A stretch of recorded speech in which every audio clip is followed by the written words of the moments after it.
கர்த்தருக்கு சோத்திரம். யாத்திராகமம் 14ஆம் அதிகாரம் 22வது வசனத்துல, இஸ்ரவேல் புத்திரர் சமுத்திரத்தின் நடுவே வெட்டாந்தரையில் நடந்து போனார்கள். அவர்கள் வலதுபுறத்திலும் இடதுபுறத்திலும் ஜலம் அவர்களுக்கு மதிலாக நின்றது என்று வாசிக்கிறோம்.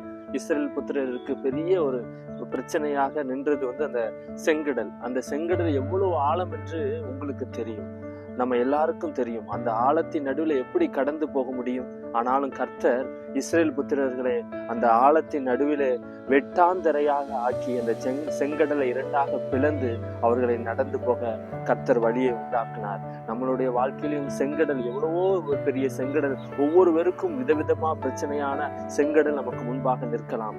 அதன் நடுவே கர்த்தர் நம்மளை நடத்தி போக அவர் வல்லவராக இருக்கிறார். நம்மளுடைய பிரச்சனையின் ஆழம் அவருக்கு தெரியும். அதை இரண்டாக பிளந்து அந்த ஆழத்தின் நடுவிலே நம்மளை வெட்டாந்தரையா ஆக்கி நம்மளை நடந்து போக வைப்பார்.